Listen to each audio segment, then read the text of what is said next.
That was how the old coach in Eli's put it the first morning Damon set foot on the hard-packed track of Olympia. You do not fling wood and bronze, you send intention. It was an idea that fit the games like the wreath fit a victor's brow, simple, heavy with consequence.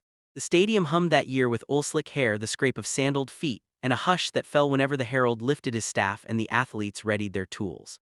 For Damon, a boy from a hill village who had traded sheep dogs for running practice, the javelin, an akin with a leather ankle, was nothing less than the proving ground where distance, craft, and courage met.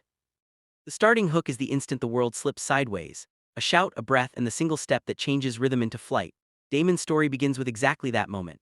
He had watched a wolf take a lamb at dawn and had learned to throw stones from a crouch quick, sure. At Olympia, with the white stones marking the line and the judge's eyes like flint, he found the same small clarity.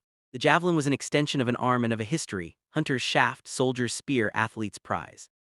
The crowd seemed to compress into a single expectant hush, even the wind slowed as if to listen. He gripped the ankle and felt it settle between thumb and forefinger. He did not imagine running a long, measured arc like a discus thrower. This was not artifice but assertion. The run was a short, accelerating series, 2-3 paces, then a release that married forward momentum to the rotation of the torso. The perfect start, his father had said, is not violent but hospitable. Invite the spear to go and it will answer you. Damon felt the javelin leave his hand with a clean, low whistle. Bronze kissed dust 3 palms farther than any throw that day. Where the spear struck, a plume of sand lifted like a salute.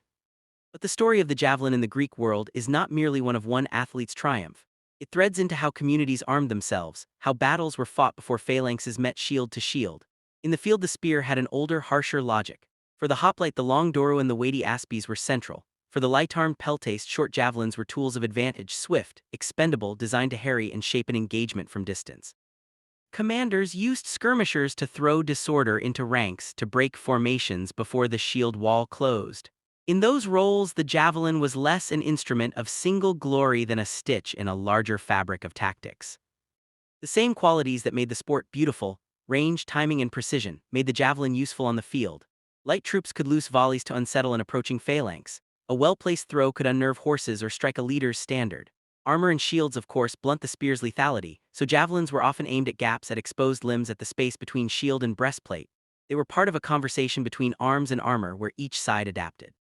But that conversation was spoken in movement and discipline, not in improvisation. The soldier's throw in battle was part of a measured plan, supported by comrades and bounded by the law of the fight. Back at Olympia, in the cool shade of the Stoa, veterans would trade knowledge of sport and war as if the two were cousins at a family table. Don't confuse speed with control, an old peltist would tell the youth. The spear will do what you ask only when your body knows what to ask. They spoke of how to steady a wrist, how to let the shoulder lead but the hips commit, phrases that sound like technique but are really metaphors for balance and intent. Technique in sport is a discipline of the body. In war, it becomes discipline of the unit. One man's aim cannot win a battle alone. Yet there is a different, quieter tale about the javelin that the bards rarely sing: how civilians who carried tools learned to protect home and hearth. In villages, spears were as much agricultural implements as weapons, used to prop a door, to drive a plow, to keep wolves at the edge of fields. When danger came, people improvised. The spear's value there was not merely in piercing armor but in keeping distance and buying time. The javelin, thrown or brandished, could deter an aggressor, create an opening to escape, or call neighbors. Its presence told a would-be attacker that the household would not be taken without cost. If there is a moral that binds the games and the field, it is this: training and restraint are sisters. The boy who throws for sport learns the limits of force. The man who wields arms and anxiety must respect those limits even more.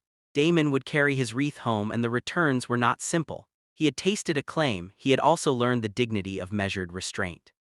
When bandits once threatened the road near his village, his first impulse was not to hurl bronze in anger but to form a line with neighbors, to shout and to slow the moment so that others might flee. The javelin's lesson, distance and timing, not mere brute force, saved them more often than any reckless lunge. Stories from those centuries underscore that weapons are embedded in social contexts. A spear in the hands of a trained soldier operates differently from one in the hands of a frightened man. The Greeks developed norms around their arms: the oath of the phalanx, the ritualized sport of the stadium, the civic expectation that martial skill be tempered by civic responsibility. In every case, the javelin's poetry is matched by civic ethic: know your purpose, and do not allow the instrument to define you. If you carry the image of Damon at the line, the spear poised, the wind about him, remember that the spirit of the throw is double-edged. It celebrates mastery, yes, and it warns against vanity. The old coach's last lesson before Damon left Olympia was simple and precise. Use what you learn to keep the peace. Throw only to mark a boundary or to feed your people. Let your strength be a promise, not a threat.